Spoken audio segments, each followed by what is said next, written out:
Hi everyone, welcome back to Katral Kalanjiyam channel. 7ஆம் வகுப்பு அறிவியல் பாடத்தில் காலாண்டு தேர்வு 2025ஆம் ஆண்டுக்கான மிகவும் முக்கியமான வினாக்களை தான் இந்த வீடியோவில் நம்ம தெளிவாக பார்க்க போகிறோம். இந்த வீடியோவை ஸ்கிப் பண்ணாமல் பாருங்கள். அப்போதான் எல்லா முக்கியமான வினாக்களையும் உங்களால் தெரிஞ்சுக்க முடியும். அது மட்டும் இல்லாமல் எக்ஸாமில் வரக்கூடிய எல்லா கொஸ்டின்ஸையும் அட்டன் பண்ணி நல்லமாக ஸ்கோர் பண்ண முடியும். இது வரைக்கும் நம்ம சேனலை சப்ஸ்கிரைப் பண்ணாதவங்க சப்ஸ்கிரைப் பண்ணிக்கோங்க. அப்படியே பக்கத்தில் இருக்கிற பெல் ஐக்கான் சிம்பிளையும் ப்ரெஸ் பண்ணிக்கோங்க. அப்போதான் நான் அடுத்தடுத்து அப்லோட் பண்ணுற வீடியோஸ் உங்களுக்கு வந்து சேரும். சரி, வாங்க நம்ம வீடியோக்குள்ளே போகலாம். அலகு 1 அளவீட்டியல். இந்த பாடத்தில் என்னென்ன முக்கியமான வினாக்கள் அப்படின்னு பார்த்தீங்கன்னா, பக்கம் 11 எடுத்துக்கங்க. இதில் பார்த்தீங்கன்னா ரோம் லெட்டர் 6 ஒப்புமை கொண்டு நிரப்பு கொடுத்துருக்காங்க. இதில் பார்த்தீங்கன்னா இந்த 3 கொஸ்டினுமே இம்பார்ட்டன்ட் கொஸ்டின் தான். ஒன்று மாற்றி ஒன்று கேட்டே இருக்காங்க. ஸோ இந்த 3 கொஸ்டின் நீங்கள் அவசியம் படிச்சிங்க.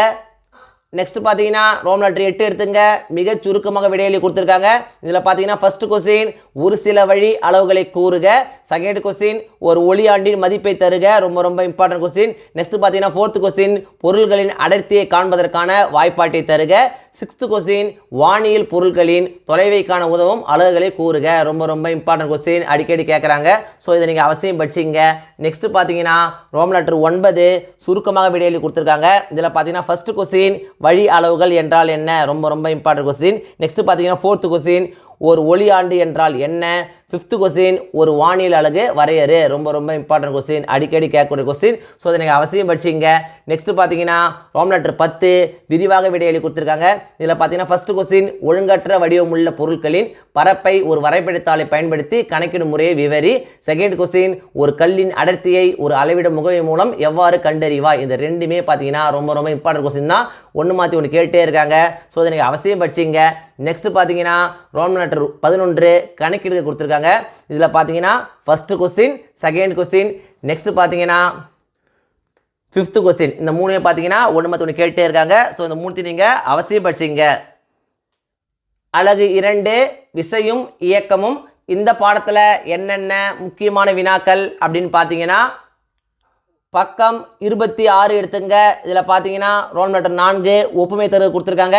இதில் பார்த்தீங்கன்னா ஃபர்ஸ்ட் கொஸ்டின் தேர்ட் கொஸ்டின் ரொம்ப இம்பார்ட்டன்ட், அடிக்கடி கேட்குறாங்க.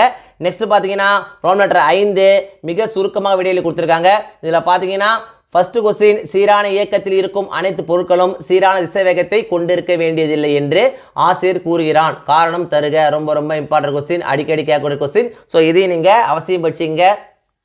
நெக்ஸ்ட் பார்த்தீங்கன்னா ரோம் லெட்டர் 6 சுருக்கமாக விடையளி கொடுத்துருக்காங்க. இதில் பார்த்தா செகண்ட் கொஸ்டின் வேகம் மற்றும் திசை வேகம் இவற்றுக்கிடையே உள்ள வேறுபாட்டினை கூறுக. ரொம்ப இம்பார்ட்டன்ட் கொஸ்டின், நிச்சயமாக எக்ஸாம் வந்துடும். நெக்ஸ்ட் பார்த்தீங்கன்னா தேர்ட் கொஸ்டின் சீரான முடுக்கம் என்பது பற்றி நீவிர் கருதுவது யாது. ஃபோர்த் கொஸ்டின் ஈர்ப்பு மையம் என்றால் என்ன. ரொம்ப இம்பார்ட்டன்ட் கொஸ்டின், அடிக்கடி கேட்கக்கூடிய கொஸ்டின். ஸோ இதை நீங்கள் அவசியம் படிச்சிங்க.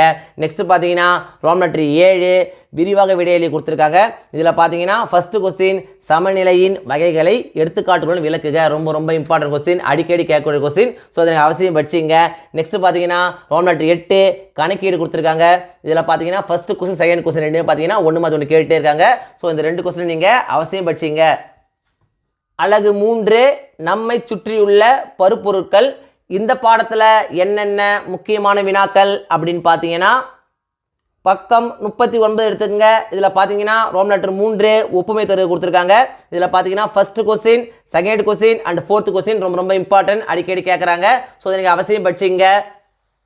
நெக்ஸ்ட் பார்த்தீங்கன்னா ரோம் லெட்டர் 5 சுருக்கமாக விடையளி கொடுத்துருக்காங்க. இதில் பார்த்தீங்கன்னா ஃபர்ஸ்ட் கொஸ்டின் கீழ்காணும் சேர்மங்களின் வேதியியல் வாய்ப்பாட்டையும் அதில் அடங்கியுள்ள தனிமங்களின் பெயர்களை எழுதவும். Sodium chloride, potassium hydroxide, carbon di oxide, calcium oxide, sulphur di oxide. ரொம்ப இம்பார்ட்டன்ட் கொஸ்டின், அடிக்கடி கேட்குறாங்க. ஸோ இதை நீங்கள் அவசியம் படிச்சிங்க.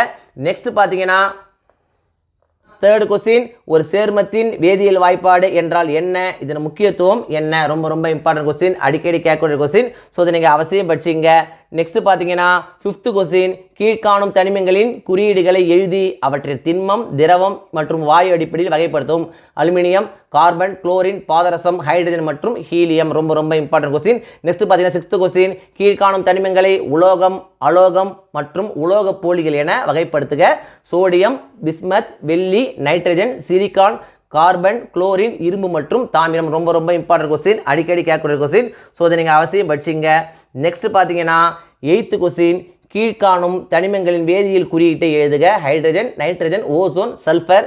நெக்ஸ்ட் 9th கொஸ்டின் தனிமங்கள் என்றால் என்ன, அவை எவற்றால் ஆனவை, 2 உதாரணம் தருக. ரொம்ப ரொம்ப இம்பார்ட்டன்ட் கொஸ்டின். நெக்ஸ்ட் பார்த்தீங்கன்னா 10th கொஸ்டின் மூலக்கூறு வரையறு. 11th கொஸ்டின் சேர்மங்கள் என்றால் என்ன, 2 உதாரணங்கள் தருக. நெக்ஸ்ட் பார்த்தீங்கன்னா 13th கொஸ்டின் ஒரு தனிமத்தின் அணுக்கட்டு எண் என்றால் என்ன. ரொம்ப ரொம்ப இம்பார்ட்டன்ட் கொஸ்டின், அடிக்கடி கேட்கக்கூடிய கொஸ்டின். ஸோ அதை நீங்கள் அவசியம் படிச்சிங்க. நெக்ஸ்ட் பார்த்தீங்கன்னா 14th கொஸ்டின் கந்தக அமிலத்தின் அணுக்கட்டு எண்ணை கணக்கிடுது. இதுவும் பார்த்தீங்கன்னா ரொம்ப ரொம்ப இம்பார்ட்டன்ட் கொஸ்டின் தான். நெக்ஸ்ட் பார்த்தீங்கன்னா ரோம் லெட்டர் 6 விரிவாக விடையளி கொடுத்துருக்காங்க. இதில் ஃபர்ஸ்ட் கொஸ்டின் உலோகங்கள் மற்றும் அலோகங்களை வேறுபடுத்துக. ரொம்ப ரொம்ப இம்பார்ட்டன்ட் கொஸ்டின். நெக்ஸ்ட் பார்த்தீங்கன்னா செகண்ட் கொஸ்டின் சேர்மங்களில் பண்புகளை விவரிக்கவும். நெக்ஸ்ட் பார்த்தீங்கன்னா 4th கொஸ்டின் தனிமங்கள் மற்றும் சேர்மங்கள் வேறுபடுத்துக. ரொம்ப ரொம்ப இம்பார்ட்டன்ட் கொஸ்டின். இந்த 3 கொஸ்டின் நிச்சயம் ஒரு கொஸ்டின் எக்ஸாம் வந்துடும். ஸோ இந்த 3 கொஸ்டின் நீங்கள் அவசியம் படிச்சிங்க. இந்த லெசனே ரொம்ப ரொம்ப இம்பார்ட்டன்ட் லெசன் தான். அதனால தான் பார்த்தீங்கன்னா அதிகப்படியான கொஸ்டின் குறித்து கொடுத்துருக்கேன். ஸோ இந்த கொஸ்டின் எல்லாத்தையும் நீங்கள் சாய்ஸ் விடாமல் எல்லாத்தையும் படித்து நல்ல மார்க் எடுங்க. அலகு 4 அணு அமைப்பு. இந்த பாடத்தில் என்னென்ன முக்கியமான வினாக்கள் அப்படின்னு பார்த்தீங்கன்னா பக்கம் 53 எடுத்துங்க. இதில் பார்த்தீங்கன்னா ரோம் லெட்டர் 5 ஒப்புமை தருவு கொடுத்துருக்காங்க. இதில் ஃபர்ஸ்ட் கொஸ்டின் 3rd கொஸ்டின் ரொம்ப ரொம்ப இம்பார்ட்டன்ட், அடிக்கடி கேட்குறாங்க. ஸோ அதை நீங்கள் அவசியம் படிச்சிங்க. நெக்ஸ்ட் பார்த்தீங்கன்னா ரோம் லெட்டர் 7 மிக சுருக்கமாக விடையெழுதி கொடுத்துருக்காங்க. இதில் ஃபர்ஸ்ட் கொஸ்டின் அணு வரையறு. ரொம்ப ரொம்ப இம்பார்ட்டன்ட் கொஸ்டின், அடிக்கடி கேட்கக்கூடிய கொஸ்டின். நெக்ஸ்ட் பார்த்தீங்கன்னா செகண்ட் கொஸ்டின் அணுவின் அடிப்படை துகள்களை குறிப்பிடவும்.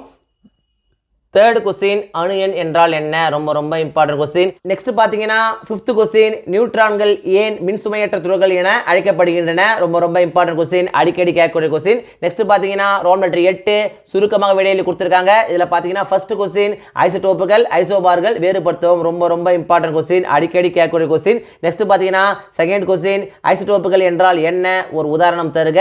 3rd கொஸ்டின் நிறையன் மற்றும் அணு எண் வேறுபடுத்துக. நிச்சயமாக எக்ஸாம் வந்துருங்க. ரொம்ப ரொம்ப இம்பார்ட்டன்ட் கொஸ்டின், அடிக்கடி கேட்கக்கூடிய கொஸ்டின். ஸோ இதையும் நீங்கள் அவசியம் படிச்சிங்க. நெக்ஸ்ட் பார்த்தீங்கன்னா ரோம் லெட்டர் 9 விரிவாக விடையெழுதி கொடுத்துருக்காங்க.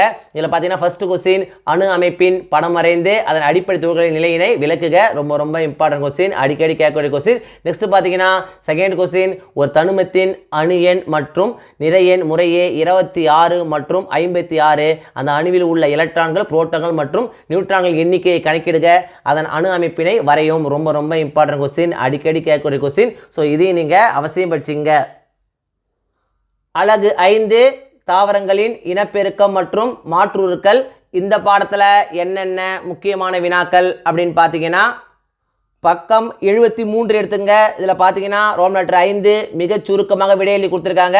இதில் பார்த்தீங்கன்னா ஃபர்ஸ்ட் கொஸ்டின் தாவரத்தில் காணப்படும் 2 வகையான இனப்பெருக்க முறைகளை எழுது. செகண்ட் கொஸ்டின் மலரின் 2 முக்கியமான பாகங்கள் யாவை. ரொம்ப ரொம்ப இம்பார்ட்டன்ட் கொஸ்டின். 3rd கொஸ்டின் மகரந்த சேர்க்கை வரையறு. நிச்சயமாக எக்ஸாம் வந்துருங்க. நெக்ஸ்ட் பார்த்தீங்கன்னா 4th கொஸ்டின் மகரந்த சேர்க்கைக்கு உதவும் காரணிகள் யாவை. ரொம்ப ரொம்ப இம்பார்ட்டன்ட் கொஸ்டின், அடிக்கடி கேட்கக்கூடிய கொஸ்டின். நெக்ஸ்ட் பார்த்தீங்கன்னா 6th கொஸ்டின் பற்று கம்பிகள் என்றால் என்ன. இதுவும் பார்த்தீங்கன்னா ஒரு சில கொஸ்டின் கேட்டிருக்காங்க. ஸோ இதையும் நீங்கள் அவசியம் படிச்சிங்க. நெக்ஸ்ட் பார்த்தீங்கன்னா ரோம் லெட்டர் 6 சுருக்கமாக விடையெழுதி கொடுத்துருக்காங்க. இதில் செகண்ட் கொஸ்டின் அயல் மகரந்த சேர்க்கை என்றால் என்ன. 3rd கொஸ்டின் இலைத்தொழில் இலைக்காம்பு பற்றி எழுது. ரொம்ப ரொம்ப இம்பார்ட்டன்ட் கொஸ்டின், அடிக்கடி கேட்கக்கூடிய கொஸ்டின். நெக்ஸ்ட் பார்த்தீங்கன்னா ரோம் லெட்டர் 7 விரிவாக விடையெழுதி கொடுத்துருக்காங்க. இதில் ஃபர்ஸ்ட் கொஸ்டின் மகரந்த சேர்க்கை பற்றி விவரி. நிச்சயமாக எக்ஸாம் வந்துருங்க. ரொம்ப ரொம்ப இம்பார்ட்டன்ட் கொஸ்டின். நெக்ஸ்ட் பார்த்தீங்கன்னா செகண்ட் கொஸ்டின் தரைகீழ் தண்டின் வகைகளை விளக்குக. இதுவும் பார்த்தீங்கன்னா ரொம்ப ரொம்ப இம்பார்ட்டன்ட் கொஸ்டின் தான், அடிக்கடி கேட்குறாங்க. ஸோ இதையும் நீங்கள் அவசியம் படிச்சிங்க. நெக்ஸ்ட் பார்த்தீங்கன்னா ரோம் லெட்டர் 8 உயர் சிந்தனை வினாக்கள் கொடுத்துருக்காங்க. இதில் பார்த்தீங்கன்னா ஃபர்ஸ்ட் கொஸ்டின் இஞ்சி என்பது தண்டு, அது வேறல்ல ஏன். ரொம்ப ரொம்ப இம்பார்ட்டன்ட் கொஸ்டின், அடிக்கடி கேட்கக்கூடிய கொஸ்டின். ஸோ இதையும் நீங்கள் அவசியம் படிச்சிங்க. நெக்ஸ்ட் பார்த்தீங்கன்னா ரோம் லெட்டர் 10 படம் சார்ந்த கேள்விகள் கொடுத்துருக்காங்க. இதில் பார்த்தீங்கன்னா ஃபர்ஸ்ட் கொஸ்டின் பின்வரும் படங்களை பார்த்து அதன் பாகங்களை குறிக்கவும். ரொம்ப ரொம்ப இம்பார்ட்டன்ட் கொஸ்டின், நிச்சயமாக எக்ஸாம் வந்துடும். ஸோ அதை நீங்கள் அவசியம் படிச்சிங்க. அலகு 6 உடல் நலமும் சுகாதாரமும். இந்த பாடத்தில் என்னென்ன முக்கியமான வினாக்கள் அப்படின்னு பார்த்தீங்கன்னா பக்கம் 87 எடுத்துங்க. இதில் பார்த்தீங்கன்னா ரோம் லெட்டர் 7 மிக சுருக்கமாக விடையெழுதி கொடுத்துருக்காங்க. இதில் பார்த்தீங்கன்னா ஃபர்ஸ்ட் கொஸ்டின் சுகாதாரம் என்றால் என்ன. ரொம்ப ரொம்ப இம்பார்ட்டன்ட் கொஸ்டின், அடிக்கடி கேட்கக்கூடிய கொஸ்டின். நெக்ஸ்ட் பார்த்தீங்கன்னா செகண்ட் கொஸ்டின் கண்களை பாதுகாக்கும் முறைகள் பற்றி எழுது. 3rd கொஸ்டின் உனது முடியை சுத்தமாகவும் சுகாதாரமும் பேணுவது எவ்வாறு. நெக்ஸ்ட் பார்த்தீங்கன்னா 5th கொஸ்டின் மழைக்காலத்தில் உங்கள் பகுதியில் பரவும் 2 தொற்று நோய்களின் பெயர்களை கூறு. ரொம்ப ரொம்ப இம்பார்ட்டன்ட் கொஸ்டின், அடிக்கடி கேட்கக்கூடிய கொஸ்டின். ஸோ நீங்கள் அவசியம் படிச்சிங்க. நெக்ஸ்ட் பார்த்தீங்கன்னா ரோம் லெட்டர் 8 சுருக்கமாக விடையெழுதி கொடுத்துருக்காங்க. இதில் பார்த்தீங்கன்னா ஃபர்ஸ்ட் கொஸ்டின் முதல் உதவியின் அவசியம் என்ன. ரொம்ப ரொம்ப இம்பார்ட்டன்ட் கொஸ்டின், அடிக்கடி கேட்கக்கூடிய கொஸ்டின். ஸோ இதையும் நீங்கள் அவசியம் படிச்சிங்க. நெக்ஸ்ட் பார்த்தீங்கன்னா தேர்டு கொஸ்டின் தொற்று நோய்கள் மற்றும் தொற்றா நோய்களை வேறுபடுத்துக. ரொம்ப ரொம்ப இம்பார்ட்டன்ட் கொஸ்டின், அடிக்கடி கேட்கக்கூடிய கொஸ்டின். நெக்ஸ்ட் பார்த்தீங்கன்னா ஃபோர்த்து கொஸ்டின், உங்கள் பற்களை ஆரோக்கியமாக வைக்க நீ எடுக்க வேண்டிய நடவடிக்கைகள் என்னென்ன. ஃபிஃப்த்து கொஸ்டின், தொற்று நோய்கள் எவ்வாறு பரவுகின்றன. ரொம்ப ரொம்ப இம்பார்ட்டன்ட் கொஸ்டின், அடிக்கடி கேட்கக்கூடிய கொஸ்டின். ஸோ இதையும் நீங்கள் அவசியம் படிச்சிங்க. நெக்ஸ்ட் பார்த்தீங்கன்னா ரோம் லெட்டர் 9 விரிவாக விடையளி கொடுத்துருக்காங்க. இதில் பார்த்தீங்கன்னா செகண்ட் கொஸ்டின், ஒரு நபருக்கு தோலில் தீக்காயம் ஏற்பட்டால் என்ன செய்வாய், முதலுதவிக்கான பல்வேறு சூழ்நிலைகளையும் கூறுக. நெக்ஸ்ட் பார்த்தீங்கன்னா தேர்டு கொஸ்டின், ஒரு நபரிடமிருந்து மற்றொரு நபருக்கு எவ்வாறு நோய் பரவுகிறது. இந்த ரெண்டுமே பார்த்தீங்கன்னா ரொம்ப ரொம்ப இம்பார்ட்டன்ட் கொஸ்டின் தான், ஒன்று மாற்றி ஒன்று கேட்டே இருக்காங்க. ஸோ இந்த 2 கொஸ்டின் நீங்கள் அவசியம் படிச்சிங்க. அலகு 7 கணினி காட்சி தொடர்பு. இந்த பாடத்தில் என்னென்ன முக்கியமான வினாக்கள் அப்படின்னு பார்த்தீங்கன்னா பக்கம் 96 எடுத்துங்க. இதில் பார்த்தீங்கன்னா ரோம் லெட்டர் 3 சுருக்கமாக விடையளி கொடுத்துருக்காங்க. இதில் பார்த்தீங்கன்னா ஃபர்ஸ்ட் கொஸ்டின், ராஸ்டர் வரைகலை படங்கள் என்றால் என்ன. செகண்ட் கொஸ்டின், இரு பரிமாண மற்றும் முப்பரிமாண படங்கள் பற்றி எழுதுக. ரொம்ப ரொம்ப இம்பார்ட்டன்ட் கொஸ்டின். நெக்ஸ்ட் பார்த்தீங்கன்னா தேர்ட் கொஸ்டின், ராஸ்டர் மற்றும் வெக்டர் வரைகலை படங்களை வேறுபடுத்துக. இந்த மூணுமே பார்த்தீங்கன்னா ரொம்ப ரொம்ப இம்பார்ட்டன்ட் கொஸ்டின் தான், ஒன்று மாற்றி ஒன்று கேட்டே இருக்காங்க. ஸோ இந்த 3 கொஸ்டின் நீங்கள் அவசியம் படிச்சிங்க.